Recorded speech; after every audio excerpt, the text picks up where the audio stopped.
Estar estudiando capítulos 11 y 12. La semana pasada vimos esa conversión tan impactante de cómo Dios pudo salvar a un hombre como Pablo, un hombre que era perseguidor de la iglesia, un hombre que llegó a matar a los primeros creyentes, muchos de ellos muriendo como mártires de la iglesia, el caso de Esteban. Y ahora, después de cómo el Señor tiene ese encuentro personal con Pablo, Pedro es dirigido por el Espíritu Santo a compartir el Evangelio a la casa de Cornelio, un gentil, un hombre que era centurión, un hombre romano, pero al cual Dios tenía preparado también sus corazones, no solamente de él, sino de toda su familia. Y Cornelio trae a su casa a muchas personas que van a escuchar de labios de Pablo, un judío, el Evangelio, y van a recibir el Espíritu Santo como señal de que el Evangelio, Cristo, está obrando en sus vidas. Y entonces en el capítulo 11,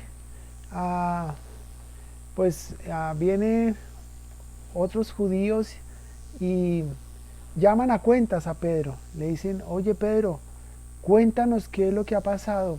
¿Por qué escuchamos que estos gentiles también han creído en Cristo? Y tú, siendo judío, ¿cómo es que entraste a sus casas? ¿Cómo es que fuiste a su casa? Comiste con ellos, cosa que los judíos no podían hacer, cosa que no se hacía, no era la costumbre de que los judíos y los gentiles se mezclasen. Y entonces esto causó mucho revuelo, casi que pudo haber causado una división en ese momento. Y entonces surgieron las críticas, surgieron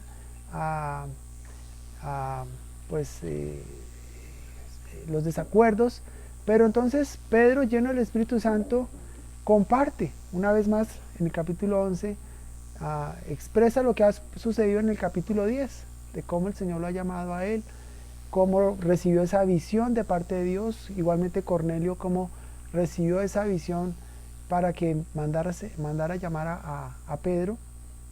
Y entonces en el versículo 17, si leemos en el capítulo 11, Hechos 11, 17 y 18, dice: si Dios pues les concedió también el mismo don que a nosotros, que hemos creído en el Señor Jesucristo, ¿quién era yo que pudiese estorbar a Dios? Entonces oídas estas cosas, callaron y glorificaron a Dios, diciendo: de manera que también a los gentiles ha dado Dios arrepentimiento para vida. Entonces, estas buenas noticias que se estaban regando, Jerusalén, Judea, Samaria, también estaba afectando a muchos grupos de personas, judíos, samaritanos, y ahora empezaba a afectar también a gentiles. Empezaba a llegarse ese mensaje también a los gentiles. Pero entonces, lo maravilloso aquí y alrededor de este punto es que quiero esta mañana traer esta meditación, es que dice en el 18: entonces oídas estas cosas, callaron y glorificaron a Dios, diciendo: de manera que también a los gentiles ha dado Dios arrepentimiento para vida. Entonces, mis hermanos, esta mañana tengo una presentación, voy a compartirlas.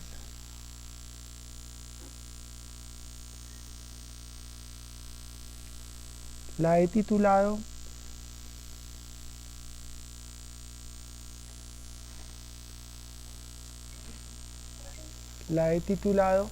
Tú también puedes ser salvo, aún hay lugar para ti, basado en Hechos 11, 18. A manera de introducción, vamos a imaginarnos lo siguiente. Resulta que cualquiera de nosotros pudiéramos organizar una gran fiesta, organizar un gran banquete, y entonces enviamos invitaciones, queremos que nuestros amigos, queremos que nuestros familiares nos acompañen y hacemos todos los preparativos. Entonces, como parte de esos preparativos, enviamos esas invitaciones para una fecha determinada y entonces quisiéramos que todas las personas nos acompañaran. Resulta que entonces, digamos que fuese eso más o menos en un mes, ese banquete, esa fiesta, esa celebración. Y entonces nos damos a la tarea de organizar, de comprar la comida, de organizar la mesa, los platos, la decoración, todo el ambiente muy propicio para que la gente que vengan a esta banqueta, a esta fiesta, se sienta cómoda y feliz. Resulta que llega el día de la fiesta, llega el día de la celebración y no llega nadie. Pregunto, si alguien quiere contestarme, abra su micrófono con confianza. Pregunto, ¿qué harías tú? ¿Qué harías tú? Llegó el día de la celebración, se abrieron las puertas del sitio que se había destinado para esta gran fiesta y no llega nadie. ¿Qué haces tú?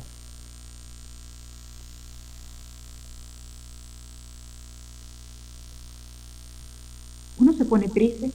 Muy bien, Olinda, alguien dice aquí también que se pone triste. Muy bien, se pone triste y se echa a llorar, tal vez se sienta en una de esas sillas y se pone a llorar, ¿cierto? Nadie quiso venir a mi fiesta, nadie quiso. ¿Qué otra reacción tendríamos a esa invitación, a esa celebración?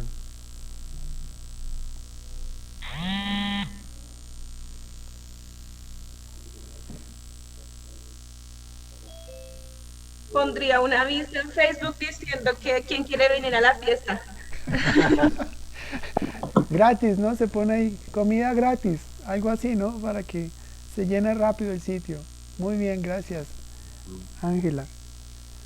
Bien, alguno podría pensar, pues, se acabó, voy a cancelar esto, voy a cancelar el evento, voy a cerrar todo esto y bueno, miraré qué voy a hacer con lo que preparé, ¿cierto? Pero ¿qué pasa? En el caso de nuestro gran Dios, que ha preparado una gran fiesta, que tiene un gran banquete, que quiere sentarse a la mesa con sus hijos, con su familia, Él es un Dios tan misericordioso, tan amoroso, que Él no cancela la fiesta, Él no se pone a llorar, Él no publica en Facebook, sino que va directamente a buscar, sale a buscar, ¿sí? Y va a convencer, ¿sí?, a las personas que vengan a su fiesta, ¿sí? Él hizo unas invitaciones y no quisieron venir. Ahora él mismo va a enviar a sus siervos, ¿sí?, y va a traer personas, porque esa fiesta, esa celebración, ese banquete se va a llevar a cabo, porque así lo ha definido el gran Dios y Señor de todo el universo. Entonces, vamos a ver hoy, a la luz de este pasaje que leímos en Hechos 11:18, cómo ese Dios misericordioso trae personas, añade personas, añade grupos, añade familias a su familia, la familia de Dios. Y cómo Él va a hacer que aún aquellos que están lejos, aún aquellos que lo rechazan, se vuelvan a Él, lo conozcan. Porque de eso se trata nuestra vida. Nuestra vida se trata de tener una relación íntima y personal con Dios. Esta mañana quiero compartir 4 puntos para que reflexionemos. El primer punto es que Dios quiere que todos tengamos una relación personal con Él. Absolutamente todos. El segundo punto tiene que ver con que Dios no hace acepción de personas. Y eso es maravilloso. Cuando lo creemos, Dios no hace acepción de personas. Él quiere que todos sean salvos.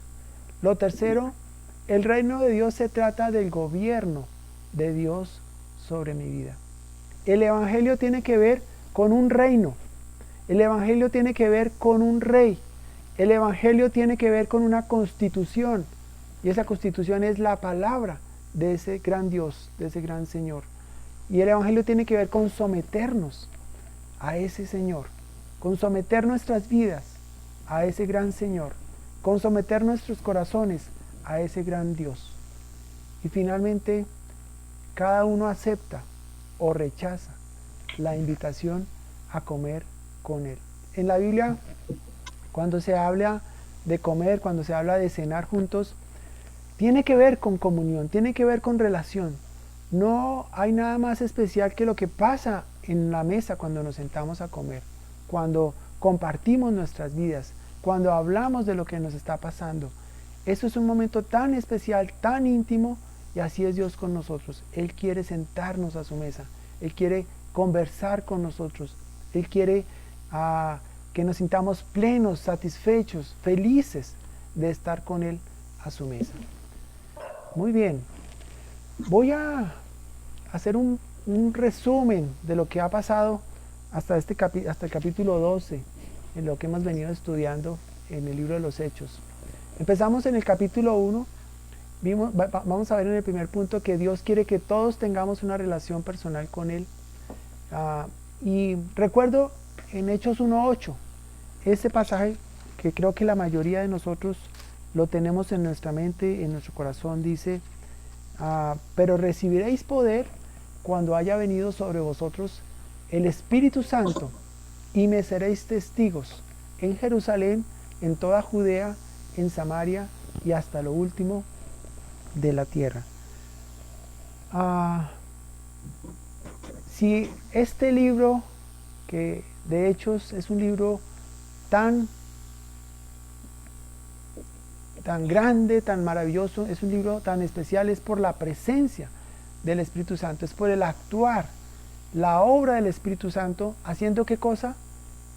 Haciendo que unos hombres llamados apóstoles, discípulos del Señor Jesucristo, ahora llenos del Espíritu Santo, sean fieles testigos, tengan poder. ¿Y son testigos de qué? Testigos de una relación personal con Dios, testigos de que hay un Dios, de que hay un Señor, testigos de que ese Dios y Señor ha cambiado sus vidas, que ese Dios y Señor ha dado a su Hijo a morir en la cruz por nuestros pecados. Y ahora este Hijo, Jesucristo, es el Hijo de Dios, es el Señor, es quien gobierna todas las cosas, es quien ha creado todas las cosas, es quien ahora nos ha dado perdón, salvación, vida eterna. El Evangelio inicialmente arrancó allí en Jerusalén, ese primer día de Pentecostés. Luego se extendió a Judea, luego se extendió a Samaria y finalmente hasta lo último de la tierra. Dios quiere tener una relación personal con todos los hombres, empezando desde Jerusalén hasta lo último de la tierra. Aún 2000 años después, ese evangelio sigue retumbando, sigue llegando, sigue sus ondas como el eco que se expande. Seguimos escuchando que hay un Dios que nos ama, que hay un Dios que envió a su Hijo, que hay un Dios que hizo que este Hijo sufriera el juicio y el castigo que merecían nuestros pecados y muriese, pero también resucitase al tercer día para perdón de nuestros pecados. Ese mensaje es el Evangelio. Yo lo he puesto así y me encanta esta figura porque así se desarrolla el libro de los Hechos. Es como una espiral, ¿sí? Un caracol. Empieza, tiene su centro allí en Jerusalén, se va extendiendo a Judea, pasa a Samaria y hasta lo último de la tierra. Entonces Dios quiere que todos tengamos una relación personal con Él. En el segundo punto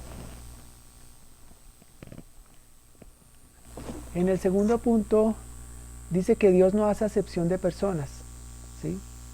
Y entonces encontramos en primer lugar cómo Dios, el día de Pentecostés, en el capítulo 2, hace que su Espíritu Santo, la promesa del Espíritu Santo, descendiera sobre los judíos. En el capítulo 2 vemos cómo el Espíritu Santo de Dios desciende luego de que Pedro ha predicado, y entonces estos judíos que escuchan el Evangelio en primer lugar reciben ese espíritu y empiezan a glorificar a Dios, empiezan en sus propias lenguas a hablar de las maravillas de Dios. Luego, hombres samaritanos reciben el evangelio. Estos judíos empiezan a dispersarse, a moverse por uno y otro lugar, y Dios escoge a Felipe, y Felipe desciende a Samaria, y muchos reciben la palabra de Dios allí en Samaria. Luego, hombres religiosos, como en el capítulo 9, que vimos la semana pasada. Un hombre como Saulo, un hombre que había sido educado en la mejor escuela, con los mejores maestros en cuanto a la ley judía, un hombre que tenía celo por Dios, pero no conocía a Dios, necesitaba tener un encuentro personal con Dios. Y este hombre que fue perseguidor, que fue asesino de hombres y mujeres creyentes, llegó a creer al Señor Jesucristo, tuvo un encuentro personal con Dios. Y luego, en el capítulo 10, hombres gentiles, por la influencia del Espíritu Santo, las palabras de Pedro a este grupo de Cornelio y su familia, desciende el Espíritu Santo también, y estos hombres reciben y creen a Cristo como su Señor y Salvador. Dios no hace acepción de personas. Los judíos pensaban inicialmente que el Evangelio era para ellos, que ellos eran la nación santa, que ellos eran el pueblo elegido, que no había otra nación como Israel por ser ese pueblo de Dios. Pero no les cabía en su cabeza que Dios pudiera salvar a todas las naciones. Y la promesa que Dios le había hecho a Abraham incluía otras naciones, todas las naciones, porque de esa promesa que Dios le había hecho a Abraham, de que de su familia vendría un descendiente, y ese descendiente sería rey, y ese rey, mediante sacrificio de su propia vida, mediante la entrega de su propia vida en sacrificio, sería bendición para todas las familias de la tierra. Y eso es lo que están experimentando los judíos en este libro de los Hechos, en esa transición, en estos capítulos 10 al 12. Cómo ellos están viendo que Dios no hace excepción de personas, que también los samaritanos, que también los hombres religiosos, que también los gentiles tenían cabida en ese reino de Dios. Esto nos hace pensar que tanto judíos, samaritanos, religiosos, gentiles, les era necesario nacer de nuevo. Ninguno tenía un paso más cerca de Dios, ninguno estaba más cerca de Dios que el otro. Todos estábamos bajo el mismo terreno, todos éramos pecadores, todos necesitábamos nacer de nuevo, como nos dice Juan 3:7, perdón. En el tercer punto dice que el reino de Dios se trata del gobierno de Dios sobre nuestras vidas. No podemos pretender que creamos a Cristo y nuestras vidas sigan siendo las mismas. El camino que traíamos, la forma que traíamos de vida, nuestra manera de pensar ha de cambiar, ha de ser transformada. No somos los mismos cuando creemos a Cristo, cuando hemos sido llamados a salvación. Dios transforma nuestras vidas. En el caso de los judíos, en el capítulo 2:36, el mensaje de Pedro dice: sepa pues ciertísimamente toda la casa de Israel que a este Jesús a quien vosotros crucificasteis, Dios le ha hecho Señor y Cristo. Pedro está diciéndoles a estos judíos: este que murió, fue sepultado y ahora resucitó, Dios, el que hizo todas las cosas, el creador del cielo y de la tierra, el que gobierna todo el universo, Dios a este Jesús le ha hecho Señor y Cristo. Le ha puesto sobre todas las cosas, le ha dado autoridad sobre todas las cosas. Él será el juez de vivos y muertos. Él es el Señor. Y también le ha hecho el Cristo, le ha hecho el Salvador. Punto importante, lo que necesitaban escuchar estos judíos, necesitaban escuchar que Dios gobierna, que Dios tiene autoridad y que ese Dios todopoderoso había enviado un Salvador. Porque por causa de nuestro pecado estábamos separados de Dios. ¿Cuál es el mensaje a los hombres samaritanos? En el capítulo 8, verso 25 dice que Pedro y Juan se volvieron a Jerusalén y en muchas poblaciones de los samaritanos les anunciaron el Evangelio. Y el Evangelio tiene que ver con eso. Cuando hablamos del Evangelio tenemos que hablar de un Dios que nos amó. Juan 3:16, porque de tal manera amó Dios al mundo que ha dado a su Hijo unigénito para que todo aquel que en Él cree no se pierda, mas tenga vida eterna. Cada persona que ha de creer a Cristo por la influencia del Espíritu Santo ha de reconocer que su vida de pecado que esa vida de pecado le impedía venir a Cristo, le impedía acercarse a Dios. Pero ahora justamente es el reconocer mi pecado, el reconocer mi maldad, el que me hace venir a Él y decir: Señor, yo no soy nada sin ti. Te entrego mi vida. Hazme una nueva criatura, hazme una nueva persona. Sé el Señor de mi vida. Enséñame a vivir para ti. Enséñame aún a morir si es necesario por causa tuya. Eso es lo que hace el Evangelio. El Evangelio nos enseña que hay un Señor que gobierna, tiene autoridad sobre nuestras vidas y sobre todo lo que Él tiene. También al hombre religioso que le dijo Dios en el capítulo 9, 4 y 6, lo que le dijo el Señor a Saulo: y cayendo a tierra, oyó una voz que le decía: Saulo, Saulo, ¿por qué me persigues? Y Saulo dijo: Señor, ¿quién eres? ¿Quién eres, Señor? Muchas veces cuando el Señor se ha acercado a nuestras vidas, si pensamos en la manera cuando el Señor tocó nuestros corazones, la puerta de nuestro corazón, tuvimos que tal vez a veces sorprendernos y decir, ¿quién es este Jesús que puede amarme tanto a pesar de mí? ¿Quién es este Jesús que tenga tanta misericordia y me haya buscado y me haya alcanzado? ¿Quién es este Jesús que a pesar de mi rechazo, a pesar de mis blasfemias, a pesar de lo malo que he sido, tenga compasión de mí y quiera transformarme, y quiera cambiarme, y quiera amarme, y dice que me ama? ¿Quién es este? Eso lo experimentó Pablo. ¿Quién eres, Señor? Y luego contesta, o también sigue diciendo Pablo: Señor, ¿qué quieres que yo haga? Cuando el Señor lo ha botado a tierra, lo ha postrado, lo ha humillado, cuando Saulo dice, frente a ese rayo de luz que cayó del cielo, dice: ¿quién soy yo delante de Él? Y entonces ahora se levanta y dice: Señor, ¿qué quieres que yo haga? Eso es lo que hace el Evangelio. Eso es lo que hace el Espíritu Santo. Eso es lo que produce ese arrepentimiento para vida. Causa dolor. El Espíritu Santo nos hace ser conscientes del dolor del pecado, de cuánto odia a Dios ese pecado.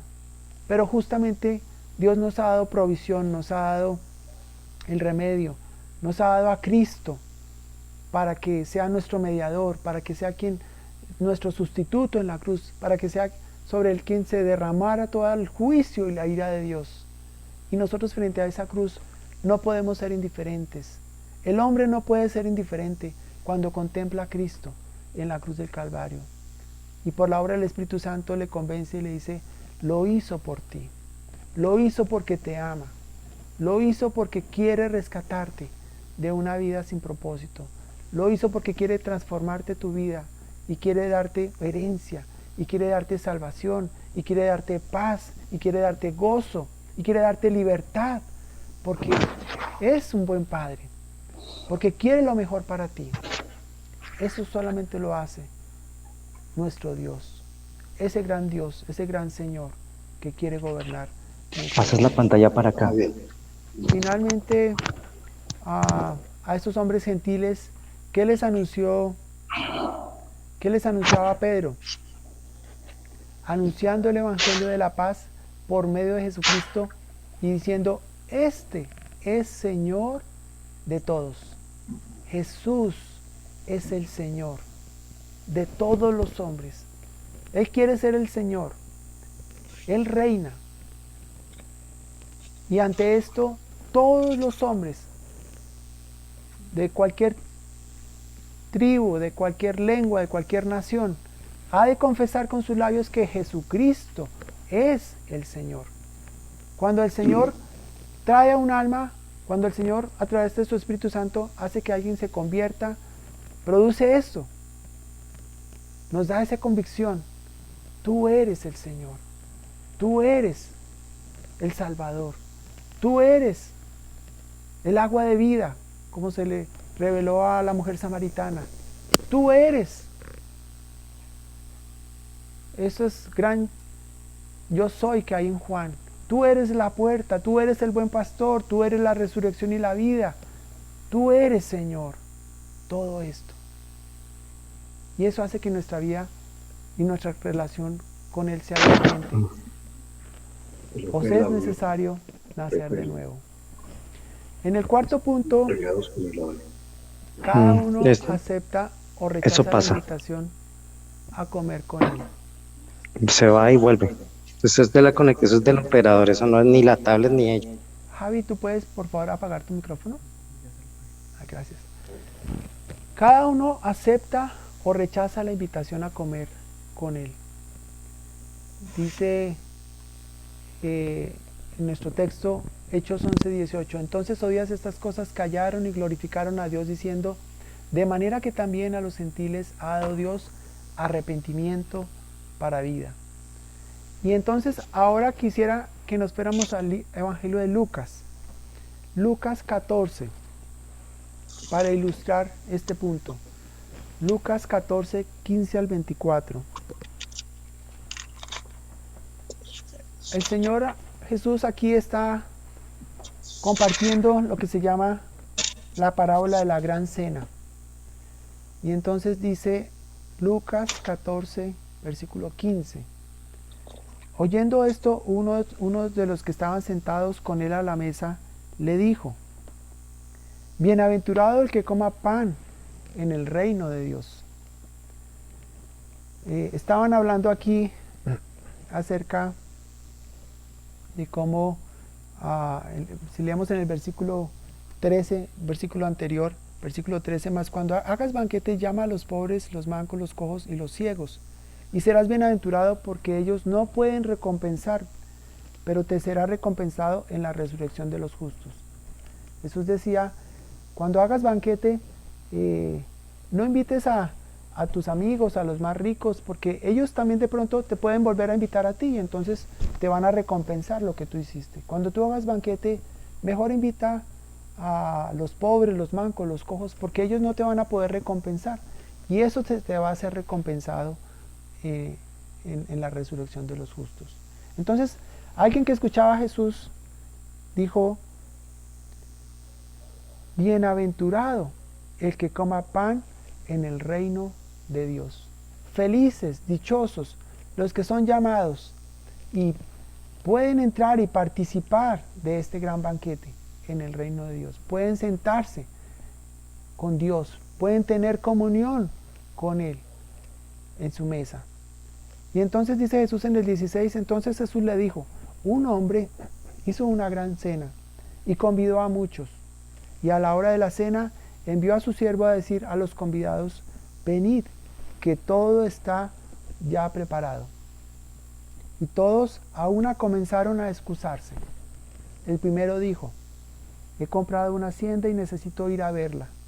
Te ruego que me excuses. Otro dijo, he comprado 5 yuntas de bueyes y voy a probarlos. Te ruego que me excuses. Y otro dijo, acabo de casarme y por tanto no puedo ir. Y aquí volvemos a la pregunta del comienzo.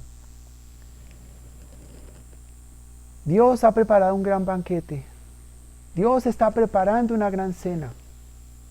Y ha hecho las invitaciones. Y cuando llega el día entonces los que han sido invitados empiezan a sacar excusas. Y entonces dice el primero en el verso 18, he comprado una hacienda y necesito ir a verla.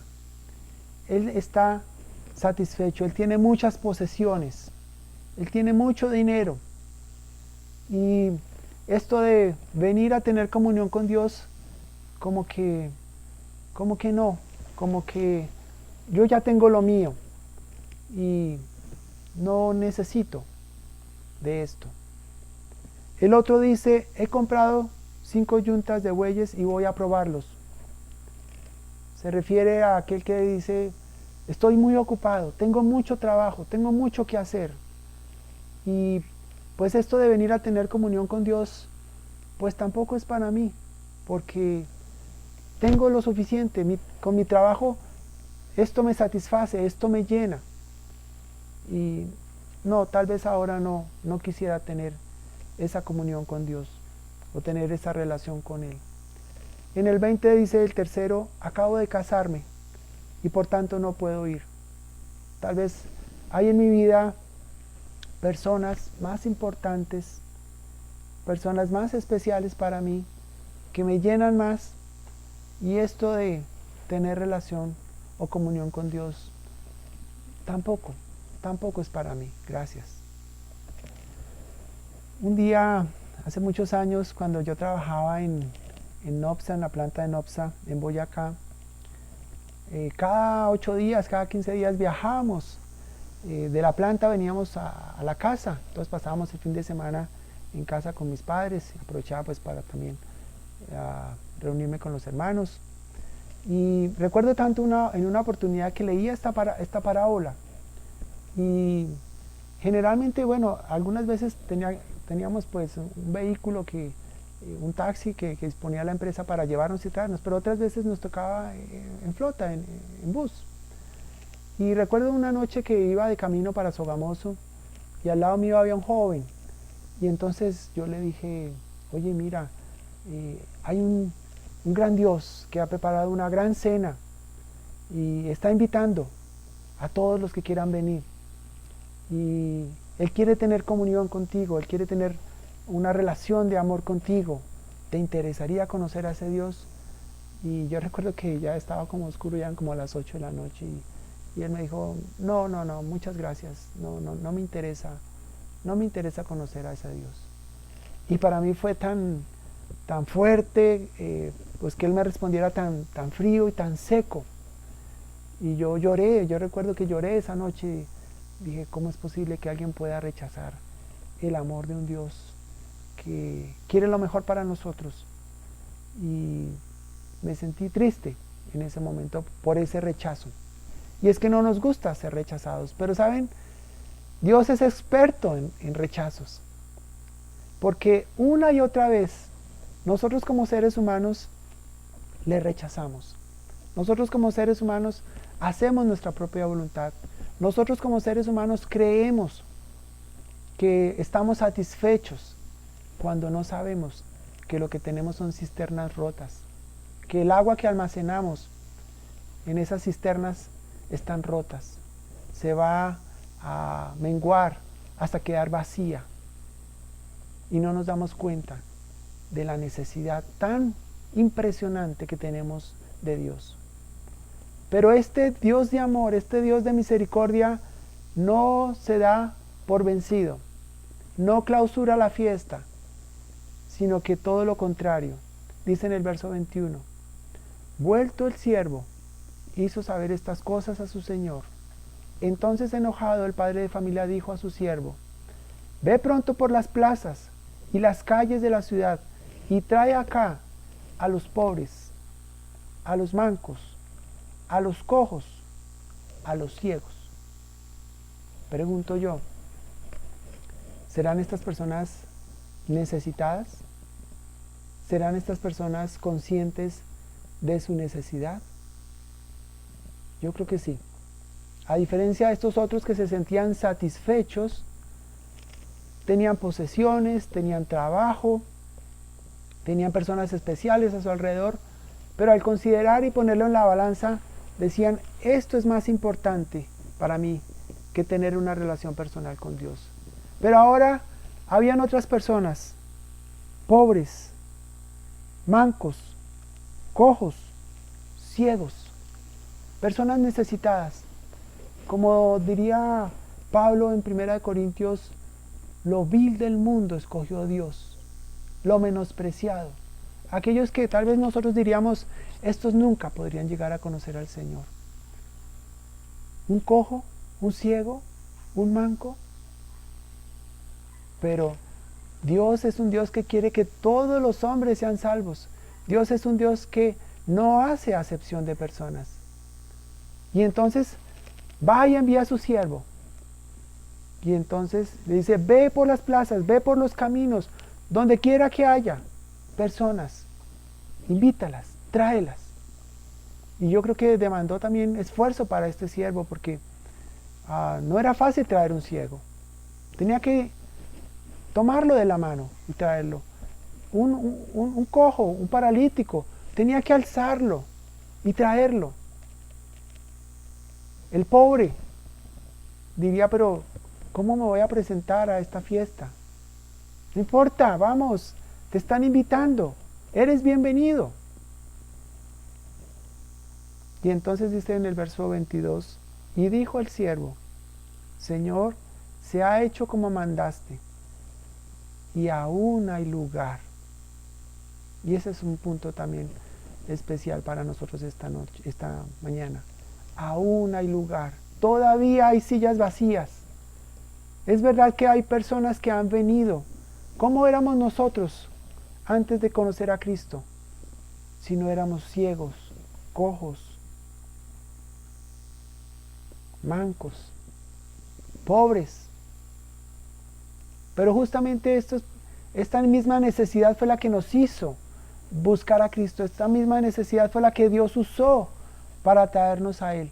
Esta misma necesidad fue la que vio a alguien en nosotros, un siervo del Señor, y nos anunció.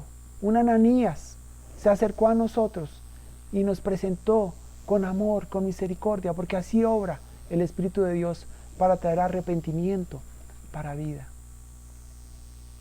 Así obra el Espíritu de Dios en medio de nuestra necesidad. Yo sé que tú y yo, todos tenemos a nuestro alrededor personas necesitadas hoy en día. Familias en crisis, personas con depresión, personas con ansiedad, personas con una preocupación grande por el futuro.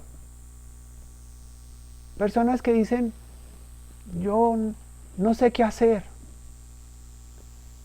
Pero tú y yo, como siervos del gran Señor, del gran Dios, somos esos siervos a los cuales nos envía el Señor, a ir a las plazas, a los mercados, a los caminos, y decirles, hay un Dios, hay un Señor, hay un Dios que te ama y quiere que tú seas salvo. Y aún hay lugar para ti en su mesa, en esa gran celebración, en ese gran banquete, en esa gran fiesta que Él está preparando para sus hijos. ¿Quieres venir? ¿Quieres venir? Verso 23. Dijo el Señor al siervo, ve por los caminos y por los vallados y fuérzalos a entrar, para que se llene mi casa. Cuando el Señor determina algo, cuando el Señor ha planeado algo, lo cumple, porque Él es Dios. Y cuando se trata de su amor, no hay límite. Cuando se trata de rescatar al hombre perdido, no hay límite para el Señor, porque Él lo ha dado todo, absolutamente todo. Nos dio a su Hijo, Jesucristo, su único Hijo, mi Hijo amado, en el cual tengo complacencia, decía Él. Y este Hijo un día tuvo que decir en la cruz del Calvario, Dios mío, ¿por qué me has desamparado? Nunca, en toda la eternidad, este Dios y este Hijo se habían separado, pero a causa de nuestro pecado, a causa de nuestra maldad, un día en la historia, este Jesús, cargando el peso de nuestro pecado en la cruz, tuvo que decir: Dios mío, ¿por qué me has desamparado? Pero lo hizo por amor. Cargó mi pecado por amor, para que tú y yo nunca fuésemos desamparados por este gran Dios. Y así descendió a la tumba. Pero aunque este Señor Jesucristo nunca hizo pecado, Dios cargó en él el pecado de todos nosotros. Por eso mismo Dios le levantó, le resucitó de entre los muertos, porque era el Cordero de Dios. No había nadie que pudiera presentarse delante de Dios. No había nadie que pudiera cargar el pecado, el juicio, el castigo de nuestro pecado, si no era este Cordero perfecto, santo, inmolado en la cruz por nosotros. Pero resucitado de entre los muertos. Es por este Jesús que podemos tener vida eterna. Es por este Jesús que podemos tener perdón de pecados. Es por este Jesús que podemos ser libres de la esclavitud del pecado. A Él es a quien le debemos todo. A Él es al que le debemos la vida física y espiritual. Es a Él al que le debemos absolutamente todo. Y cómo no volvernos a Él en arrepentimiento. Cómo no volvernos a ese Dios. Cómo no creer en ese Dios que nos ha amado de tal manera. Ve por los vallados y dice ahí: fuérzalos a entrar. Pero cuando se dice aquí la palabra forzar, no se trata de empujarnos, de obligarnos, porque Dios no obliga a nadie.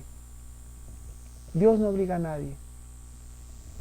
Dice en Apocalipsis 3:20: aquí yo estoy a la puerta y llamo. Si alguno oye mi voz y abre la puerta, entraré a él, cenaré con él y él conmigo. Cuando habla de forzarlos aquí, habla de persuadirlos, habla de pasar tiempo con las personas, habla de, hay personas que aún siendo cojas, ciegas, mancas, luchan en su mente y dicen: ¿cómo voy a ir yo a la casa de este gran Señor? ¿Cómo voy a ir yo a este gran banquete? Si mírame cómo estoy, si mírame que no estoy con lo más adecuado, con el traje más adecuado, o simplemente es que no lo puedo creer. Pero ese Dios amoroso se toma el trabajo de enviar su siervo para convencernos, su Espíritu Santo, para convencernos, y vez tras vez por medio de la palabra transformar nuestra manera de pensar. Vez tras vez por medio de la palabra darnos convicción. Vez tras vez por medio de su Espíritu Santo llevarnos a convencernos y decir: en verdad Dios me ama. En verdad Dios ha hecho todo. En verdad Dios quiere que yo ocupe un lugar, una silla en esa mesa. Y voy a hacerlo. Y voy a ir. Y voy a acercarme. Y voy a buscarlo. Y voy a estar con Él. Eso lo hace el Espíritu de Dios. Y por eso se necesitan de hombres y mujeres también que tengamos amor, compasión, paciencia con aquellos que le rechazan, con aquellos que están luchando en su mente, diciendo: ¿será que yo sí podré ser salvo? ¿Será que esta situación podrá cambiar? ¿Será que esta crisis que estoy viviendo sí tendrá alguna salida? ¿Será que hay verdadera paz? ¿Será que hay verdadero consuelo? ¿Será que hay verdadera esperanza? Claro que sí. Cristo es la respuesta. Cristo es la solución. Ven a Él, acércate a Él, cree en Él y Él hará de ti una nueva criatura y Él hará de ti un nuevo hombre, una nueva mujer. Fuérzalos a entrar para que se llene mi casa. Porque os digo que ninguno de aquellos hombres que fueron convidados gustará de mi cena. Mis hermanos, a manera de conclusión, propongo estos cuatro temas, 4 acciones concretas que pudiéramos hacer esta semana. Lo primero es que le hablemos a todos del amor de Dios. Algunos nos van a rechazar, es verdad. Pero recordemos, Dios es experto en el rechazo. Él no se da por vencido. Cuando Él ha determinado salvar a alguien, lo hará. Pudo salvar a un hombre como Saulo de Tarso, perseguidor, un hombre injuriador, un hombre blasfemo, un hombre que llegó a decir, yo soy el primero de todos los pecadores. Si se dijera, hagan una fila aquí los pecadores, Saulo diría, yo soy el primero, yo quiero estar ahí en la cabeza de la fila, porque yo soy el más pecador de todos. A tal convicción lo llevó el Espíritu Santo de Dios. Un día, si hemos creído en Cristo, tuvimos que partir de ahí, ese fue el punto de partida, reconocer nuestra condición de pecado. Hablemosle a todas las personas que están a nuestro alrededor, que el Señor ponga en nuestra mente, en nuestro corazón. Sé que ahora mismo estás pensando en alguien, en un familiar, en un vecino. Háblale a todos, no haz distinción, háblale, así te rechacen. Pero sabemos que a Cristo lo rechazaron, pero aún así, el Dios de amor está tocando corazones, está invitando, hay lugar todavía en su mesa. En segundo lugar, busca intencionalmente a los más necesitados a tu alrededor. Quienes estén pasando por una crisis serán los más propensos a responder a Jesús. Yo creo que en estos tiempos, sobre todo en este último año, se ha acrecentado la crisis, no solamente económica, también hay crisis social, también hay crisis espiritual, también hay crisis emocional. Hay mucha crisis, hay mucha necesidad. Acerquémonos intencionalmente a estos ciegos, cojos, mancos. Pidámosle al Señor, Señor, danos sabiduría. Hoy, ¿con quién quieres que pase un tiempo? Hoy, ¿a quién quieres que yo llame? ¿A quién quieres que envíe este pasaje bíblico a través del WhatsApp? ¿A quién quieres que le escriba una nota de amor? Señor, ponme en mi mente, en mi corazón, esa persona necesitada. Que tal vez yo pueda pensar y decir, pero ¿será que este familiar pueda creer a Cristo? ¿Será que Dios sí puede hacer algo en la vida de esta persona, en esta situación? Hagámoslo intencionalmente y nos sorprenderemos de lo que el Señor puede hacer. En tercer lugar, algunos solo responderán si inviertes tiempo y esfuerzo para persuadirles. Vale la pena hacerlo. El año pasado tuve la oportunidad, casi por 2 meses, un joven aquí, vecino pues que venía a nuestro vecindario a traernos la leche, por 2 meses abrió su corazón y quiso conocer de Cristo. Y por 2 meses a las 5 de la mañana decía, bueno, yo te invito, yo te abro la puerta, yo te abro el Zoom y quiero que tú me enseñes. Y bueno, fue un buen tiempo para hablar y compartir el Evangelio con este muchacho. Pero requiere tiempo y esfuerzo. Seguramente hay personas a nuestro alrededor que tienen dudas todavía, que tienen inquietudes. Dediquémosles tiempo, conversemos con ellos, hagamos citas. Y sabemos que el Espíritu de Dios poco a poco les irá convenciendo. Y finalmente, recordar que cada uno de nosotros somos siervos y el siervo solo hace lo que le dice su Señor. Si este siervo, al venir y decirle a su Señor, no vino nadie, eso mejor cerremos, eso mejor no hagamos nada. No, él le expuso la situación a su Señor y entonces obedeció a su Señor. Va y busca los ciegos, los cojos, los mancos, los trae y todavía le dice a su Señor, todavía hay lugar. Y entonces el Señor le dice, ve todavía y busca más, porque todavía hay lugar. Y entonces esa es la misión para nosotros en esta semana. Todavía hay lugar. Y si hay lugar, como buenos siervos de nuestro amado Señor, hemos de obedecerle lo que Él dice. Todavía hay lugar. Todavía hay necesitados que han de ser alcanzados. Y como buenos siervos que amamos a nuestro Señor, pues vamos a ir en obediencia a Él. Y Él los irá trayendo. Su Espíritu Santo los irá conduciendo. Su Espíritu Santo les irá dando arrepentimiento para vida. Y nos sorprenderemos de lo que el Señor Jesús seguirá haciendo en medio de nosotros. Bien, mis hermanos, les invito a que oremos en esta mañana. Señor, te damos gracias por tu palabra siempre viva y eficaz, Señor. Gracias, Señor, porque es sorprendente la manera como tú obras, Señor.